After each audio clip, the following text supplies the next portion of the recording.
decimated. They are talking, we are talking now. They want to make a deal. Very simply, our military is the greatest in the world by far. Iran is being decimated. Thank you.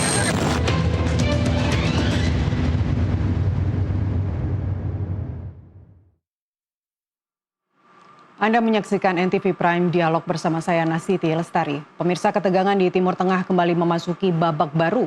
Di satu sisi saling serang Iran-Israel terus berlangsung, di sisi lain Presiden Trump bersama tim negosiasi Amerika Serikat di kawasan justru membuka opsi damai.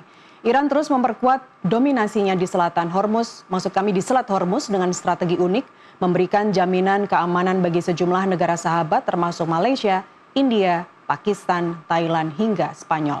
Lalu bagaimana posisi Indonesia di tengah pusaran ini untuk membedah peta politik Amerika Serikat, Israel, Iran, dan posisi Indonesia di dalamnya? Kita akan berdialog dengan pakar politik luar negeri, Pitan Daslani. Pak Pitan, terima kasih telah bergabung bersama kami di NTV Prime.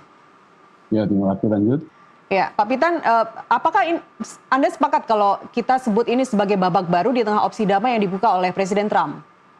Begini, ini kita sudah masuki satu tahap di mana dua pihak yang berperang ini sama-sama lelah dan sama-sama menderita kerugian. Jadi saya mau bilang begini, perang ini tidak akan menghasilkan siapa kalah dan siapa menang. Hanya akan menghasilkan siapa yang rugi lebih banyak, seperti itu. Karena apa? Karena persenjataan itu kan setiap kali ditembakkan itu sekali jalan 100, 200 bahkan 800 bom dijatuhkan per hari, itu kan memproduksinya kan perlu waktu lama sekali. Jadi semakin penyerangan dilakukan, semakin melorot supply senjata Amerika. Itu yang terjadi juga Israel. Ya. Nah, jadi sebelum dilanjutkan Pak Pitan, tadi Anda menyebut ini dua-duanya sebenarnya sama-sama rugi, sama-sama lelah begitu ya. Tapi siapa pihak yang paling dirugikan dalam hal ini? 6 hari pertama itu biaya perang Amerika itu 11,7 miliar dolar. Biaya perang Israel itu 3 miliar dolar. Sementara biaya perang, ongkos perang Iran itu 2,1 miliar dolar. Jadi jomplang sekali, sangat mahal. Karena misalnya drone Iran yang diproduksi dengan harga 20.000 dolar itu ditangkis di pangkalan Amerika dengan satu peluru kendali rudal anti rudal yang seharga 4 juta dolar. Jadi bayangkan kalau 100 kali peluru kendali itu ditembakkan ke pangkalan Amerika, itu kan harus minimal 100 peluru kendali kali 4 juta dolar. Bagaimana itu coba? Itu baru segi satu pangkalan. Sedangkan ada 7-8 pangkalan di sana yang diserangkan. Jadi semakin perang dilanjutkan, itu kerugian akan semakin besar di pihak Amerika. Ya, dan krisis energi sendiri sebenarnya sudah teriak-teriak di warga Amerika Serikat sana, sudah teriak-teriak ya Pak Pitan. Tapi kalau kita, artinya kalau kita mengacu pada judul tema dialog kita hari ini, Pak Pitan, siapa mulai dan akhiri perang Amerika Serikat versus Iran, artinya yang harus mengakhiri adalah Amerika Serikat. Perang ini Amerika memulainya dan Amerika tidak tahu bagaimana cara mengakhirinya. Memulainya gampang tapi mengakhirinya nggak bisa. Gitu. Karena, jadi bagaimana mengakhirinya? Itu sebabnya. Maka beberapa hari lalu itu kan Presiden Trump katakan sepertinya sudah tidak ada lagi target yang harus kita bom, seperti itu. Itu adalah cara untuk melakukan off ramp, exit strategi. Jadi yang sekarang Amerika lakukan adalah mencari cara yang terhormat untuk menghentikan perang ini tanpa merasa seperti kalah atau seperti kalah atau menyerah. Jadi sekarang Amerika sedang cari exit strategi yang terhormat. Termasuk opsi damai yang disampaikan. Termasuk opsi damai yang disampaikan meskipun dengan segudang persyaratan, itu sebenarnya exit strategi yang anggun buat Trump. Betul, itu exit strategi yang dicari karena tidak mengakhiri perang ini sangat sulit. Bagaimana caranya? Kenapa? Karena 3 tuntutan Iran, tadinya Mojtaba Khamenei mengajukan 3 tuntutan dan 3 ultimatum.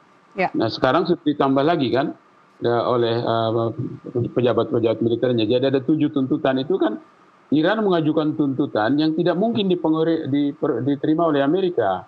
Amerika juga mengajukan permintaan yang tidak mungkin diterima oleh Iran. Jadi yang bisa berhenti adalah pertempuran bisa berhenti, tapi peperangan akan berlanjut. Bagaimana cara memahami bahwa pertempuran bisa berhenti tapi peperangan terus berlanjut, Pak Pitan? pertempuran bisa berhenti ketika supply senjata di dua belah pihak itu menurun. Oke. Iya berhenti kan, mau pakai apa? Makin ongkos makin mahal, sementara persenjataan makin habis gitu kan. Produksinya kan lama, tapi sekali pakai habis gitu. Jadi dengan berkurangnya supply senjata, mereka akan berhenti sendiri gitu. Tapi permusuhan dan peperangan akan berjalan terus, tidak akan berhenti. Itulah sebabnya sekarang kenapa Pakistan, Turki, dan Saudi Arabia yang dan Mesir, 4 negara ini yang mau mencoba melakukan mediasi, karena selama ini kan pertukaran informasi itu kan lewat Pakistan. Ya.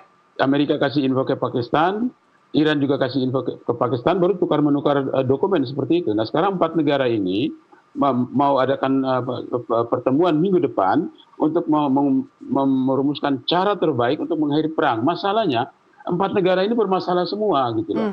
Kenapa? Karena Pakistan itu bisa diterima oleh Amerika, bisa diterima oleh Iran dan Amerika, tapi tidak bisa diterima oleh Israel karena tidak ada hubungan diplomatik dengan Israel. Yang posisi terbaik itu sebetulnya Mesir. Mesir bisa diterima oleh Israel, bisa diterima oleh Amerika, bisa diterima oleh Iran. Jadi sebetulnya Mesir yang mengambil peran untuk menjadi juru damai, mengumpulkan itu, bukan Pakistan. Itu salah alamat menurut saya. Gitu. Kemudian apa kontribusi yang bisa dilakukan Indonesia dalam hal ini, Pak Pitan? Ini bukan perang kita, ini perang orang kok. Kita cuma mendapat dampak negatif daripada terhentinya atau tersendatnya suplai minyak gitu. Ini bukan perang kita. Ini perang orang. Jadi tidak perlu Indonesia tuh heboh lalu bertengkar dan segala, nggak perlu. Ini bukan perang kita kok. Gitu.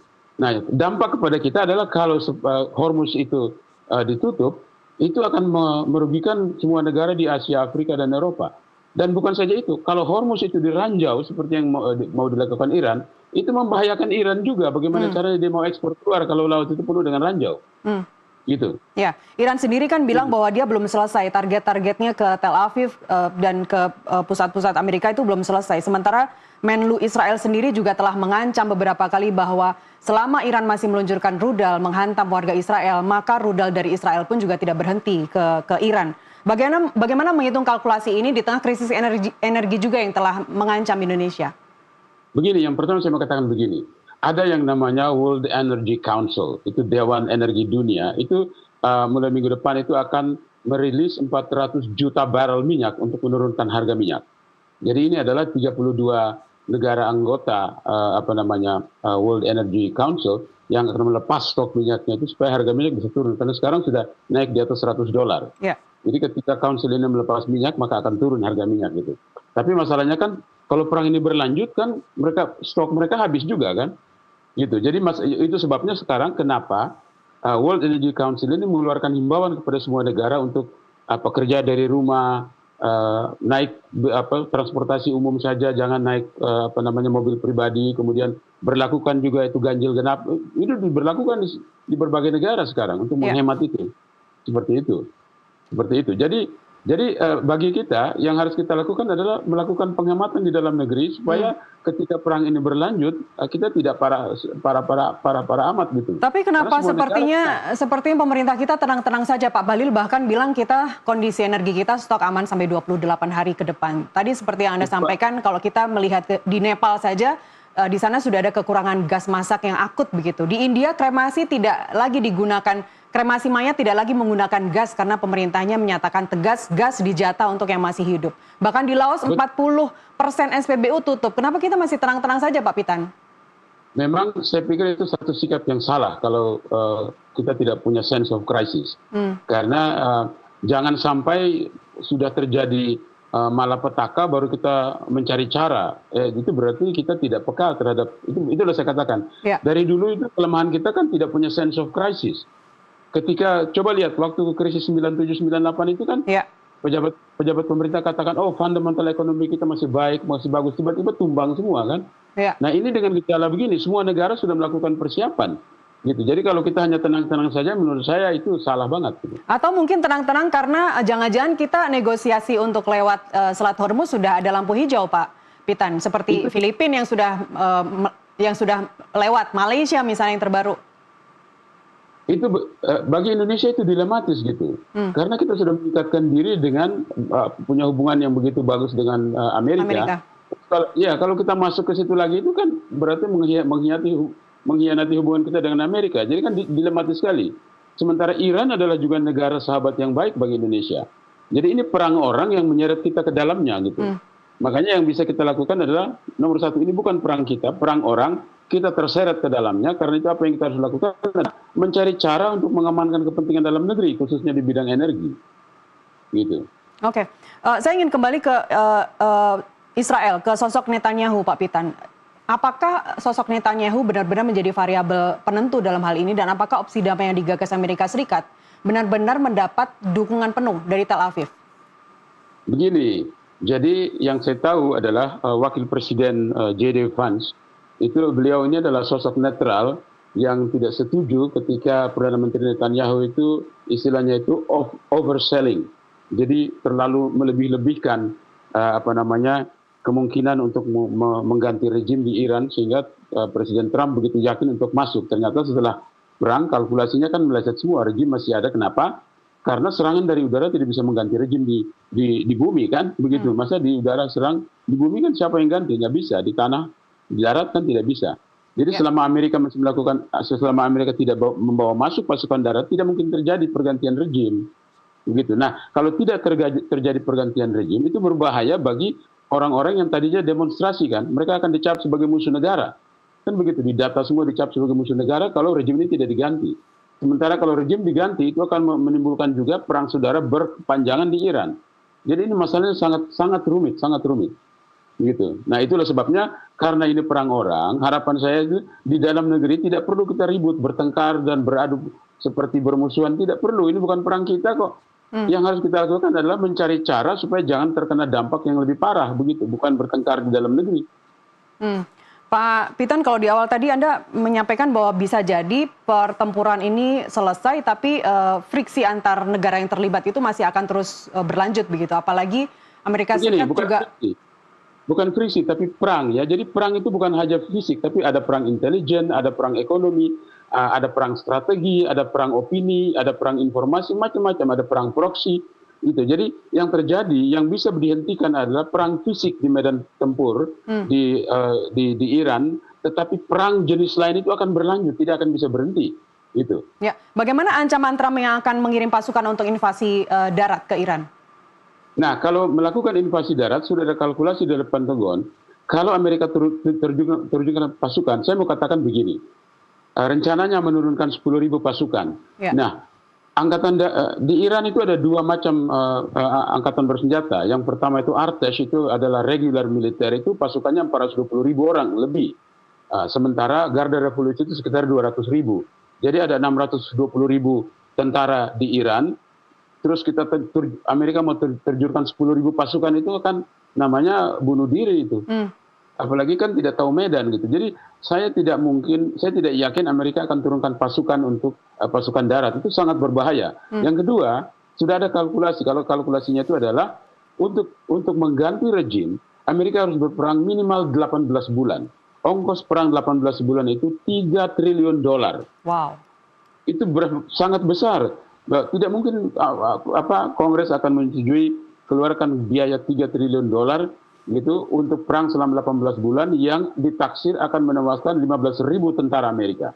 Itu tidak mungkin, sangat besar. Jadi tidak akan bisa Amerika terjunkan itu kecuali ada orang gila yang mau bunuh diri di sana, seperti itu. Artinya ini ancaman Trump akan mengirim pasukan untuk invasi darat ke Iran itu menurut Anda hanya gertak sambal saja? Bukan sambal, tapi mungkin itu adalah taktik supaya memaksa Iran kembali ke meja perundingan. Tapi masalahnya kan tuntutan Iran dengan tuntutan Amerika kan bertolak belakang. Tidak ada satu pun poin yang bisa diterima oleh pihak manapun dari dua pihak ini. Gitu. Jadi tidak akan bisa terjadi perundingan damai. Nah, apalagi tadinya kan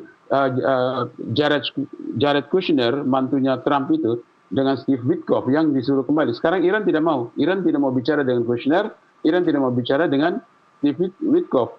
Makanya indikasinya adalah Iran hanya mau bicara kalau yang Amerika itu yang datang adalah wakil presidennya. Karena wakil presiden ini yang dianggap sebagai sosok yang sedikit menjaga jarak daripada kebijakan agresi seperti begini gitu.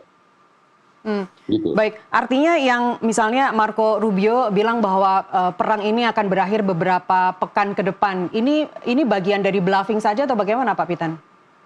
Amerika punya 4 tujuan dalam perang ini. Pertama, dia ingin supaya menghancurkan program nuklir Iran. Yang kedua, dia ingin menghancurkan program balistik misil Iran. Yang ketiga, dia ingin menghancurkan angkatan laut. Yang keempat, dia ingin menghancurkan supply senjata ke Hamas, Houthi, dan Hezbollah. 4 tujuan ini. Nanti, jadi kalau dia bilang dia berhasil, kita lihat mana dari 4 ini yang ternyata tercapai. Sampai saat ini kan belum. Gitu, karena perang masih terjadi tembak-tembakan dua arah. Kita tidak bisa katakan siapa kalah siapa menang. Makanya saya katakan perang ini tidak akan berakhir siapa kalah siapa menang. Tapi yang dari tadi Marco Rubio katakan itu kalau menurut saya itulah bagian dari exit strategi yang sedang disusun supaya bisa keluar dengan terhormat. Begitu. Jadi kelihatan masih gagah, tapi tanpa menunjukkan pasukan darat yang akan memakan biaya begitu besar dan korban jiwa begitu banyak. Itu tidak mungkin Amerika lakukan. Itu sangat berisiko. Oke, Pak Pitan, bagaimana mestinya koordinasi antara, saya ingin menggeser ini ke dalam negeri, bagaimana mestinya koordinasi antara Kemlu, Kementerian SDM dan juga TNI dalam menghadapi kemungkinan eskalasi, kemungkinan meskipun mungkin hanya gertakan ada invasi darat, tapi segala kemungkinan itu kan harus diantisipasi. Bagaimana koordinasi antara kementerian dan lembaga? Saya kira pemerintah sudah punya, itu harusnya dijawab oleh Menteri Luar Negeri. Jadi pemerintah sudah punya rencana mengantisipasi dan tentu ada langkah-langkah yang sudah disusun dan akan dilakukan. Ya, jadi kita berharap supaya semua rencana yang sudah dilakukan untuk memitigasi bahaya yang lebih besar itu bisa diimplementasi dan diumumkan supaya masyarakat tahu gitu. Jadi kalau tidak diumumkan kan masyarakat tidak tahu, lagi kacau tiba-tiba terjadi kelangkaan minyak, pom bensin pada ditutup misalnya, kan begitu kan orang jadi panik kan. Ya. Nah, jadi harus ada pengumuman kepada masyarakat, kepada warga negara kita apa yang akan pemerintah lakukan di tengah situasi krisis seperti gini. Jadi supaya tidak menimbulkan dugaan macam-macam kan begitu. Dan Anda belum melihat antisipasi itu dilakukan atau komunikasi itu dilakukan oleh kementerian, Pak Pitan? Saya justru lihat dilakukan di Filipina kan, di Filipina, di India, di berbagai negara mereka lakukan penghematan besar-besaran, bahkan mereka kerja ada yang tiga hari seminggu, ada yang 2 hari seminggu, lakukan penghematan besar-besaran, terus ganjil genap diberlakukan di berbagai negara. Jadi berbagai jenis penghematan sudah dilakukan kan. Ya, di Sri Lanka bahkan hari Rabu sudah ditetapkan sebagai hari libur. Betul, begitu, betul. Jadi karena kita tidak bisa mengantisipasi perang ini kapan berakhir kan. Perang ini Amerika dengan Israel memulainya, tetapi mereka pun tidak tahu bagaimana mengakhirinya, kan begitu. Nah, bagaimana menghentikan permusuhan itu kan tidak bisa dengan bicara begitu, kan tidak bisa. Itu bisa permusuhan itu bisa berlangsung bergenerasi, bukan hanya berapa tahun lalu selesai, tidak bisa itu. Ya. Jadi harus ada cara yang bisa diterima baik oleh dua belah pihak. Caranya apa ya? Harus kembali ke meja perundingan, kembali ke diplomasi. Tidak bisa dengan senjata kita menciptakan damai, tidak bisa. Di masa lalu bisa, sekarang tidak bisa. Ya. Tidak bisa. Tapi Irannya sendiri kan sudah mengatakan bahwa dia tidak ingin menuju ke meja perundingan, dia tidak percaya terhadap meja perundingan itu. Sementara Israel juga kita tahu Dewan Keamanan PBB juga mereka saja tidak takut begitu. Jadi sebenarnya salahnya begini. Ini perang ini sebenarnya seharusnya tidak terjadi. Salahnya adalah Dewan Keamanan PBB itu kan mengeluarkan resolusi nomor 2231 pada 20 Juli 2015. 1 minggu setelah ditandatangani perjanjian JCPOA. Nah, itu yang mengatur tentang nuklir Iran itu. Tetapi kan 2018 kan Amerika keluar dari situ. Dari 2018 ke sini di zaman pemerintahan periode pertama Presiden Trump itu permusuhan meningkat antara Amerika dengan Iran.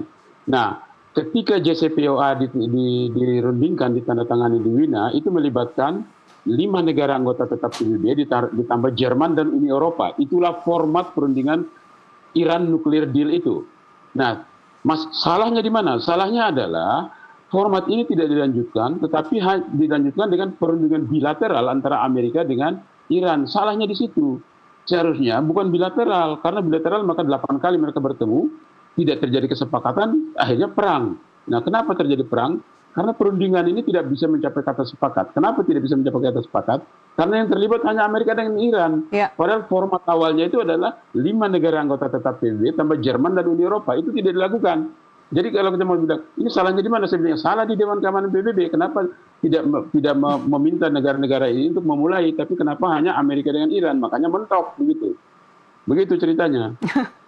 Oke, menarik Pak Pitan. Tapi sebenarnya perang yang sudah berlangsung memasuki pekan ke-5 ini, Anda melihat ini apakah sudah memasuki puncaknya, sudah mencapai peak of escalation, atau sebenarnya ini justru memasuki fase pra-perang dengan skala yang lebih penuh? Tidak, perang ini sekarang secara fisik meredah, tetapi secara strategi meluas. Begini, ada yang namanya Ibrahim Solfagari. Jenderal Ibrahim Solfagari ini adalah juru bicara daripada Khatam Al-Anbiya Headquarters. Nah, Khatam Al-Anbiya Headquarters di Iran ini adalah markas besar tentara yang terpisah dari markas regulernya, tetapi fungsinya adalah dia mengkoordinasi gerakan-pergerakan militer antara IRGC dengan Artesh. Artesh itu adalah pasukan Iran, pasukan reguler, militer reguler. Ya. Jadi karena ada 2 jenis pasukan ini, nah ini Jenderal Ibrahim Solfagari ini kemarin membuat pernyataan yang mengagetkan. Dia katakan, karena terjadi perang ini, maka sekaranglah sudah saatnya bagi negara-negara Arab dan negara-negara Muslim untuk membentuk apa yang disebut aliansi pertahanan bersama seperti NATO. Nah, kenapa dia katakan begitu? Karena tahun lalu Pakistan dan Saudi Arabia menandatangani perjanjian pertahanan bersama, sehingga apabila Pakistan diserang, Saudi Arabia wajib bantu, Saudi Arabia diserang, Pakistan wajib bantu, seperti pasal 5 daripada piagam pendirian NATO. Sehingga kemarin ini Jenderal Ibrahim Solfagari ini katakan, oh kalau begini fondasinya sudah ada, sudah saatnya kita membentuk NATO. Dia katakan aliansi pertahanan Arab dan negara-negara Islam seperti NATO. Nah, orang sekarang jadi berandai-andai ini, apakah akan ke sana? Kenapa? Karena kemarin itu kan gara-gara negara-negara Eropa tidak mau mengirim pasukannya untuk mengamankan Teluk Hormuz kan, permintaan Donald Trump tidak digubris kan. Trump lalu ngambek, Trump bilang, waduh kalau begini mendingan saya keluar aja deh dari NATO ini. Jadi Trump sekarang berpikir ulang, dan 2 kali dia katakan itu. Dia akan berpikir kalau Eropa tidak bantu amankan Selat Hormuz, dia akan keluar dari NATO. Nah kalau dia keluar dari NATO, yang tadi itu akan menjadi kemungkinan kan, akan terjadi aliansi-aliansi baru di berbagai tempat kan begitu. Termasuk Inggris, Pak, yang melalui Perdana Menterinya sudah menegaskan bahwa Inggris akan bekerja sama dengan sekutu untuk untuk membuka Selat Hormuz. Ini artinya sikap atau posisi politik Inggris dalam hal ini seperti apa? Itu posisi Inggris, bukan posisi NATO. Gitu. Jadi Jerman punya posisi sendiri, Spanyol punya posisi sendiri, tetapi secara keseluruhan mereka tidak mau masuk ke Hormuz. Kenapa? Karena Jerman, Prancis, Denmark, dan Inggris itu katakan begini, pimpinannya itu katakan begini, loh Trump, kamu dulu perang tidak bilang-bilang sama kita kok, tidak lapor, tiba-tiba kamu serang, sekarang mentok baru minta bantuan, kan nggak mau. Ya. Karena kalau masuk ke Selat Hormuz artinya apa? Artinya kirim pasukan ke sana, kan pasti ada yang tewas di sana. Nggak mau itu, kan pasti disalahkan di parlemennya nanti. Jadi Eropa tidak mau bantu. Nah gara-gara Eropa tidak mau bantu, Trump sekarang berpikir untuk cabut dari NATO. Kalau cabut dari NATO, Trump ini berarti negara-negara lain akan membentuk aliansi militer yang baru. Makanya tadi Jenderal Iran itu sudah katakan, oh bagaimana kalau kita bikin aliansi militer pertahanan baru, negara-negara Arab dan negara-negara Islam bikin yang mirip-mirip NATO kayak gitu. Ini kan menjadi dipikirkan banyak orang sekarang ini. Ya. Apakah menurut Anda itu sebuah the game changer, Pak? Jadi bersama-sama untuk memutuskan atau membuka Selat Hormuz dan menghentikan peperangan ini? Selat Hormuz ini, kalau Iran tutup Selat Hormuz, itu bukan hanya merugikan semua negara yang kirim kapal lewat situ. Itu merugikan Iran juga, karena apa artinya tutup Selat Hormuz? Tutup Selat Hormuz artinya pasang ranjau laut, sehingga tidak ada kapal yang bisa lewat di situ. Termasuk dirinya sendiri nggak bisa lewat di situ. Tapi masalahnya bukan hanya karena Iran mau, itu kan gertak itu. Masalahnya adalah kenapa Selat Hormuz ditutup? Karena di dunia ini ada 12 konsorsium asuransi pelayaran terbesar, tidak satu pun mau menjamin kapal lewat situ. Masalahnya kan di situ. Jadi meskipun dibuka, tetapi kalau perusahaan-perusahaan asuransi tidak mau menjamin, kan tidak berani kapal lewat situ. Kalau di rute tenggelam bagaimana? Pak Jadi Peter, begitu. sebenarnya Anda lihat yang dilakukan oleh atau yang direncanakan oleh pemerintah Inggris untuk mengkaji opsi militer termasuk akan mengirimkan kapal perang juga drone pemburu ranjau untuk membuka Selat Hormuz itu sampai apakah baru tahap diskusi ataukah memang sudah akan dieksekusi dalam waktu dekat? Itu strategi. Karena menggerakkan pasukan itu kan biayanya mahal, apalagi masuk ke begitu. Jadi semua negara-negara Eropa itu kan lagi lihat, kalau ternyata Amerika dengan Iran bisa reda sendiri, ya ngapain kita ikut campur begitu. Gitu. Makanya mereka mendorong upaya diplomasi supaya kalau bisa reda secara diplomasi, ya bagus, nggak keluar ongkos lagi, kan begitu. Nah masalahnya adalah dua belah pihak yang berperang ini sama-sama bertolak belakang posisinya, jadi tidak mungkin bisa didamaikan dan tidak ada lembaga lain yang bisa mendamaikan. PBB tidak bisa mendamaikan, tidak bisa melakukan apa-apa. Itu sebabnya tadi itu Pakistan, Mesir, Arab Saudi dan Turki minggu depan mau ketemu untuk menyusun konsep baru untuk diusulkan kepada pihak yang berperang ini, bagaimana kalau lewat jalan ini kalian berdamai supaya tidak merugikan perdagangan dunia, kan itu maksudnya. Ya. Dan kalau kita baca strategi Iran yang kemudian membuka Selat Hormuz untuk beberapa negara, sangat selektif yang dibuka untuk negara-negara itu, apa yang sebenarnya bisa kita baca dari situ, Pak? Sebenarnya itu strategi Iran itu pertama, negara-negara yang membutuhkan minyak sehingga meminta izin keluar dari situ itu adalah untuk kepentingan dalam negerinya. Tapi pada saat yang bersamaan itu merupakan jebakan. Kenapa saya katakan jebakan? Karena dengan begitu mereka menempatkan dirinya sebagai musuh Amerika, kan? Ya. Karena Amerika tidak itu kan begitu. Ini kan mengelompokkan diri ke belakang Iran, berarti dia akan berhadapan dengan Amerika. Nah nanti setelah perang Amerika mungkin menjatuhkan lagi sanksi kepada negara-negara itu. Makanya Indonesia harus berhati-hati nih, gitu. Kalau saya tidak yakin bahwa cara terbaik adalah kita meminta izin untuk lewat situ. Karena itu menunjukkan kelemahan kita sebagai negara berdaulat, gitu. Yang lebih tepat kalau kita tidak bisa ngambil minyak dari Iran, cari dari tempat lain. Itu lebih terhormat daripada kita mengirim surat atau mendekati minta orang tolong dong kasih saya izin lewat itu menurut saya konyol banget itu. Nggak boleh begitu politik. Tapi bukankah itu bentuk dari diplomasi kita yang bebas aktif, Pak? Bukan begitu, itu salah itu. Jadi kita sebagai negara berdaulat itu kan kita tidak tergantung kepada satu sumber. Okay. Kalau kita tidak bisa dapat minyak dari satu sumber kan bisa ambil dari sumber lain. Ngapain harus tergantung kepada satu sumber, kan begitu. Ya. Jadi jangan kita ngemis-ngemis harus lewat situ lalu ngemis-ngemis kepada Iran, itu menunjukkan kelemahan kita. Tidak begitu politik luar negeri, ya begitu. Baik.